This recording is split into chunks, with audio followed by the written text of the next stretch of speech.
Oi, gente, voltamos. Oi, galerinha. Tomamos um cafezinho, agora estamos de volta para continuar. Comemos bolo. Queria falar não, mas eu fiz comeu. bolo de cenoura. Então tá bom. A Márcia viu uma dinâmica e a gente achou interessante aplicar ela aqui. Acho que fala bastante com o tema que a gente está tratando, né? Sobre aparência, né? E essa dinâmica, ela mostra, né? A gente vê esse copinho aqui, esse recipiente, né? Você vê que está todo estragado, todo partido aqui. E é isso, muitas vezes, que a gente, né, em alguns momentos, a gente está dessa forma. Né? Nós somos assim, ó. Desse jeito, né? E aí, quando a gente fala de aparência, a gente faz exatamente isso. A gente cria Uma roupagem. uma roupagem e todos nos enxergam assim. Bonitinho. Né? Todos nos enxergam, né, com uma aparência bonita, uma aparência que parece que está, né, totalmente novo, né? Quando na verdade, por dentro, né, aquele que convive com a gente no nosso Sabe que está tudo interior, estragado, né? Reconhece o quanto a gente está, né, moído por dentro, né? E aí o propósito é, por exemplo, né, você trabalhar por fora, né, mantendo as aparências e permitindo que o Espírito Santo ele entre e trabalhe por dentro e deixe a gente por dentro do mesmo jeito, né? E é esse o papel do Espírito Santo em nossa vida, entrar e restaurar o nosso interior. E aí a gente fica tranquilo para se mostrar por fora como a gente está, que por dentro vai ficar igual, né? Então, uma dinâmica bem bacana, né, Márcia?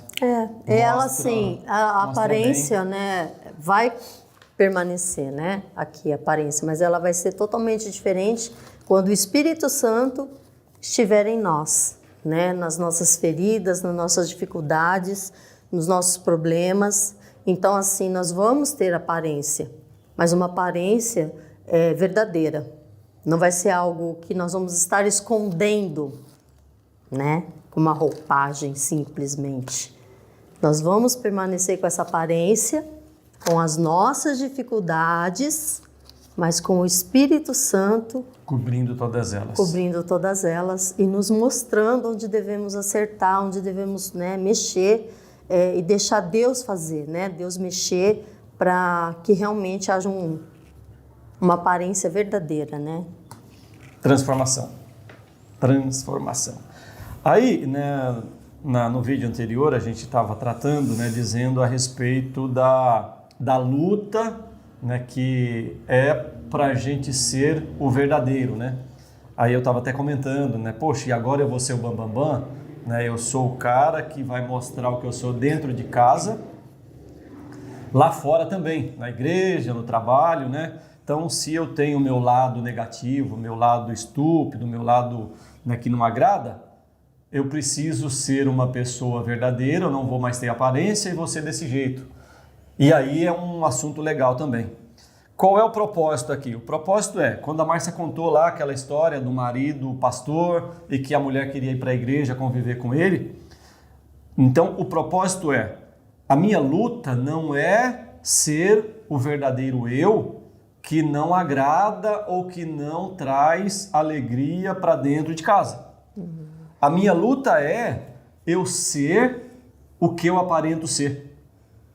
Eu acho que, não sei se vai ficar fácil de vocês entenderem, mas olha, se eu sou com os meus irmãos, eu sou na igreja uma pessoa boa, uma pessoa suave, uma pessoa que agradável, né? Chego em casa, eu explodo. O meu trabalho não vai ser explodir na igreja, explodir no trabalho. O meu trabalho vai ser igual em todos os lugares. Então eu preciso trabalhar minha vida para a minha aparência se tornar verdadeira. Né? Não é aquele negócio de que pau que nasce torto morre torto. Né? O pau que está torto, eu vou ter que deixar o Espírito Santo desentortar ele. E aí o conselho é, eu não posso ser aparente, mas eu também não posso ser o brutão, o estúpido ou a estúpida que é dentro de casa quando não está precisando usar aparência. Eu preciso ser o que eu finjo ser para a grande maioria do meu público. Então, assim, o Espírito Santo trabalhar em mim para me ser aquilo que eu finjo ser. Porque quando eu finjo ser, eu gostaria de ser. É, verdade. Eu não vou fingir aquilo que eu não gostaria de ser, gente. Se eu finjo que eu sou uma boa pessoa na frente dos amigos... Que eu não falo palavrão. O meu coração deseja ser daquele jeito, só que eu não consigo. Né? Quando eu chego em casa, eu não preciso me esforçar para ser daquele jeito, e aí eu acabo sendo o cara ruim. E o Dequinha falando isso me fez pensar agora aqui, né, em algo que foi verdadeiro em nossa vida, né? E assim, quando nós chegamos, né, no meio deste povo chamado grupo, quando Jesus nos chamou para este meio deste povo, é o que eu falei no início, né? A gente olhava muito, né, os irmãos. Então a gente via que era algo verdadeiro e aquilo fazia a gente sentir vontade, mesmo a gente não sendo. Então assim, eu falava muito palavrão, né? Eu era barraqueira, arrumava briga mesmo, né? O Dequinha também com as dificuldades dele também. E quando a gente estava no meio dos irmãos, a gente queria ser aquilo mesmo. Não era algo assim, né? Ai, que falsidade, né? Não, é diferente, não sei se tem uma colocação para isso, né? Mas era muito diferente, a gente queria ser aquilo. Só que a gente não estava conseguindo.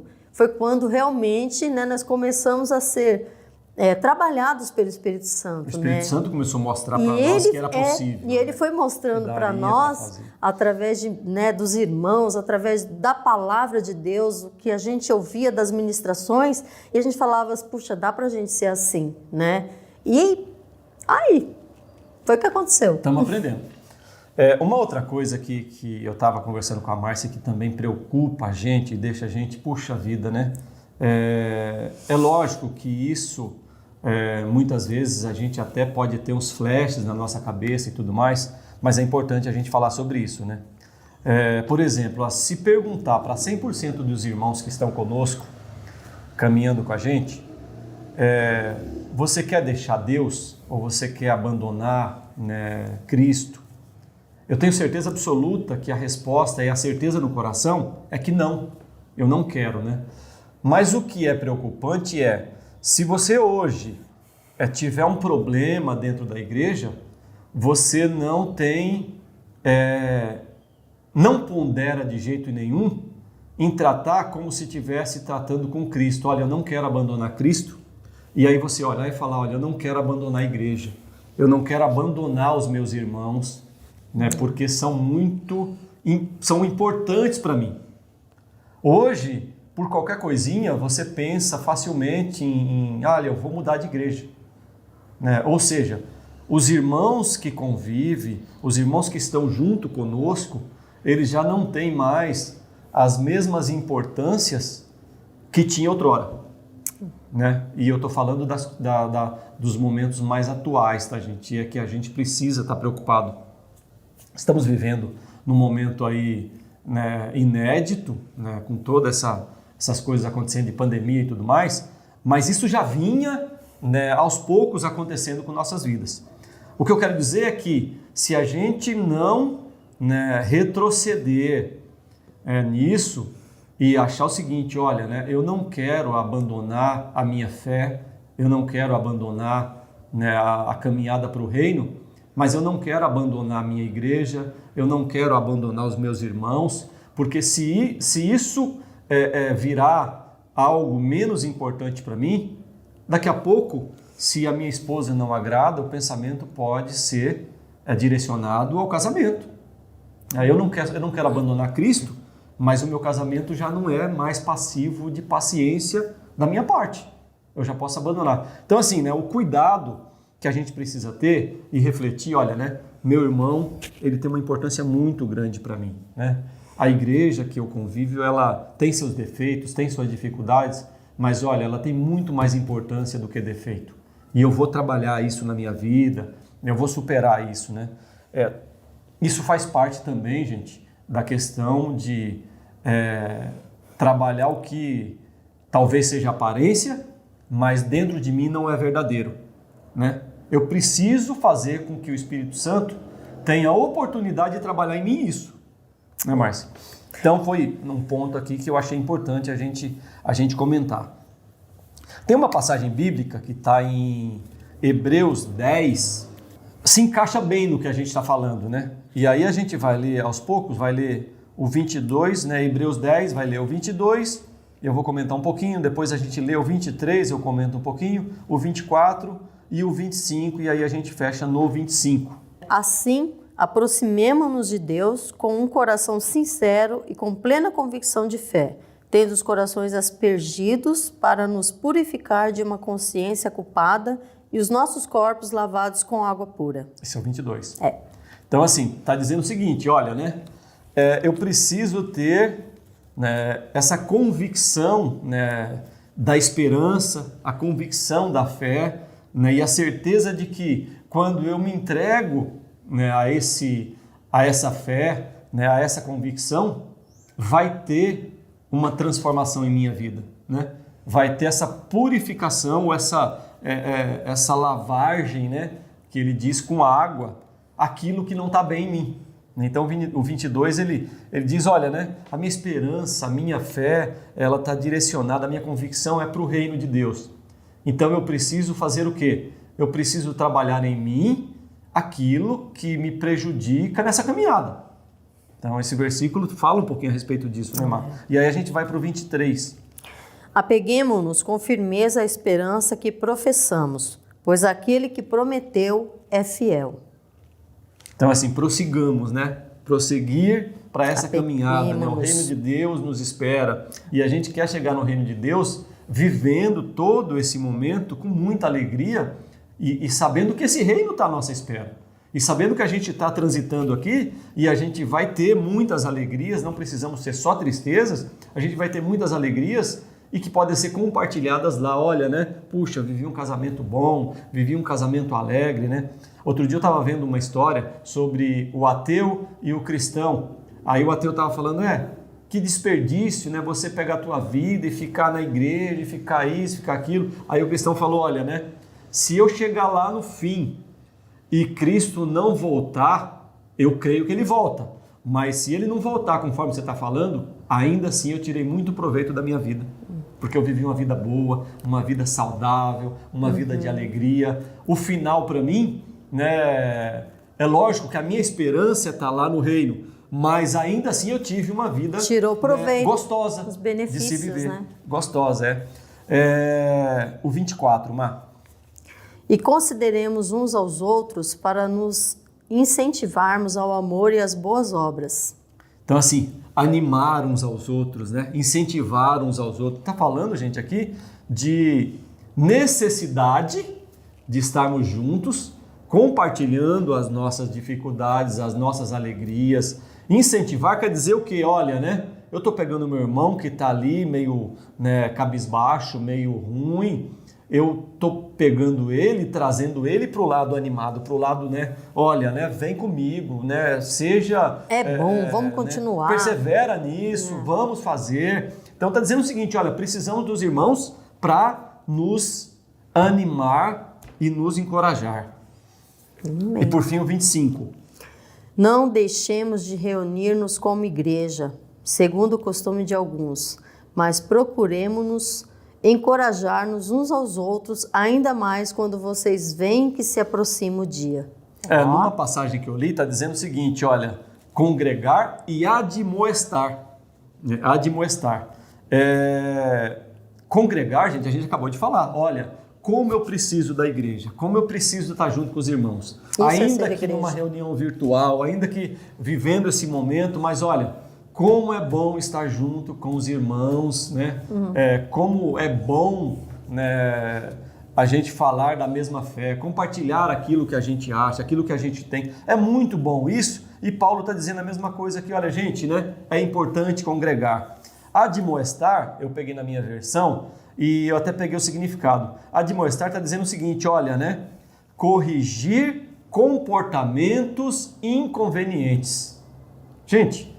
Se a gente tá para animar uns aos outros, se a gente tá para congregar uns com os outros. E ele está dizendo, admoestar, está dizendo o seguinte, olha, se a Márcia enxerga em mim comportamentos inconvenientes, ela precisa trabalhar isso comigo.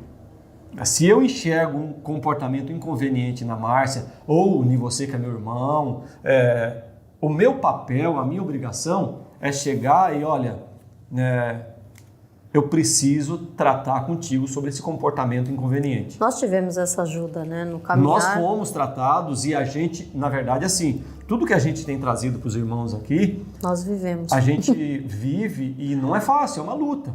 A gente tem as nossas máscaras, a gente tem os nossos quartos fechados, a gente tem os nossos segredos, né, que a gente não mostra, a gente tem as nossas dificuldades. É lógico que a gente tem muito mais convivência, né, experiência em tratar isso com os irmãos, mas a gente também tem esperado em Deus mudanças em muitas coisas na nossa vida. A gente tem esperado em Deus que Deus trabalhe isso em nós e à medida que Deus vai trabalhando isso em nós, irmãos, uma vez a gente fez uma promessa para Deus, isso permanece, que tudo aquilo que Deus trabalha em nós, a gente vai fazer o possível para multiplicar isso que foi trabalhado em nós, né? E se Ele vem fazendo em nós e a gente está aqui, é porque, né, tem tido efeito, né? Glória a Deus. Tem tido efeito. Uma das coisas que a gente espera com esse vídeo, né, com essa ministração, é que os irmãos reflitam um pouco a respeito, né, de resgatar, né, voltar lá ao princípio. Né? A gente tem 20 anos de história no grupo e a gente tem muitas memórias de como era, né, o tratar dos irmãos para conosco, né, como era o amor dos irmãos, né? E aí eu me lembro de comunidade dentro da escola, né, dos irmãos, sabe, abraçando, estando junto, e as visitas, né? Irmãos que, né, comia o que tivesse na mesa, né? Comia arroz com pizza, né, Márcia? e as coisas que iam aparecendo. Gente, a gente tem muitas experiências com os irmãos, experiências de lembrar que nossa casa sempre teve irmãos do nosso lado nos ajudando. Até hoje. E a ideia é que a gente trabalhe na nossa vida e se esforce para isso, para que a gente volte a ter uma casa ou volte a ter um coração para atender essas coisas, né? O tema paternidade vem trabalhando isso em nós há anos e parece que a gente fica patinando nisso porque a gente tem vivido muitas coisas aparentemente boas, né, e que muitas vezes deixa isso como segundo plano, né? Então o apelo é, daqui a pouco o coronavírus vai embora, daqui a pouco a gente pode estar todo mundo junto, mas que seja um junto de verdade, sabe? De falar, olha, né? Mudamos a nossa estrutura, o Espírito Santo vai ter oportunidade para trabalhar em nós e a gente possa rever isso, né, Márcia? Queremos ser verdadeiros. Possa pensar, né, novamente a respeito disso, né? E por fim eu quero fechar com um versículo que é 1 Pedro 5:10, Márcia. O Deus de toda graça, que os chamou para a sua glória eterna em Cristo Jesus, depois de terem sofrido por pouco tempo, os restaurará, os confirmará, os fortalecerá e os porá sobre firmes alicerces. Então, gente, assim, né, o que a gente espera, né, que Deus faça conosco, né, e é o desejo dele, certamente, com toda certeza, é que trabalhe na restauração da tua vida, trabalhe na restauração da nossa vida e nos coloque dentro de uma posição dessa que Pedro está colocando aqui, né, ó, firme alicerce, né? Um alicerce ali que você olha, fala, olha, né, que bom ver essa casa, né, que bom ver essa construção em cima de uma base dessa, né, que seja uma base totalmente alicerçada no Espírito Santo, né, olhando as coisas de Deus como necessária para dentro de casa, para dentro da família, né, como a gente espera isso, né? E a nossa ministração, ela Pode ser que até tenha sido um pouco cansativo, né? Redundante em alguns assuntos, mas assim, o principal apelo é que a gente tire essas máscaras, né? Que a gente arranque essas máscaras, né? Que a gente mas tire as máscaras e seja verdadeiramente o que ela espelha, né? Não é tirar as máscaras e falar agora eu sou, né? Agora eu vou ser o Brucutu, o doido, né? O maluco. Não, né? Tira a máscara e fala, olha, né? Gente, essa máscara eu não preciso mais dela porque eu já sou desse jeito, né? Essa máscara eu não necessito colocar mais na minha cara porque eu já tenho isso em mim, né? Os frutos do Espírito Santo, eles já são, né, transbordantes em minha vida. Estão, né? todos aflorados. Estão, gente, né? É essa a luta, né? Então, que haja restauração e que haja um alicerce firme na tua casa. Amém. Né, Márcia? 1 Samuel 16, 7. O Senhor, contudo, disse a Samuel: não considere sua aparência nem sua altura, pois eu o rejeitei. O Senhor não vê como o homem. O homem vê a aparência, mas o Senhor vê o coração. Então, assim, gente, a gente pode, né, se decidir, né, por viver, continuar vivendo de aparência, né?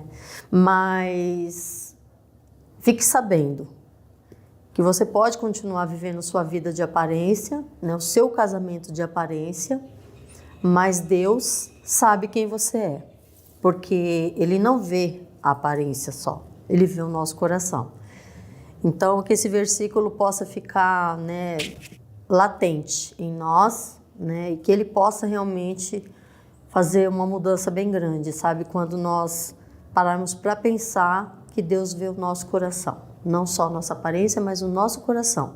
O mundo vê nossa aparência, mas ele não sabe o que está no nosso coração. Então é isso. Maravilha. Então a gente tem os dois versículos, né? 1 Pedro, que fala... Que finalizou. Alicerce, né? Que a gente tem esse alicerce, e aqui está dizendo o seguinte, olha, né? Cristo enxerga o alicerce. Opa! Cristo enxerga o coração.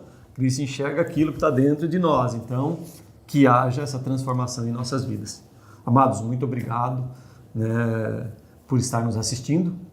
E eu espero que Deus trabalhe na família, na vida de vocês. Amém. E que a gente um dia, né, ouça, olha, né, alguma coisa mudou em mim, alguma coisa mudou em nós, mudou em nossa vida, né, e que uma igreja forte surja pra gente, né? Amém. Glória a Que se Deus. levante casais Amém. fortes, que se levante famílias fortes, para a glória de Deus. Amém. Amém? Beijo. Tchau, tchau, gente.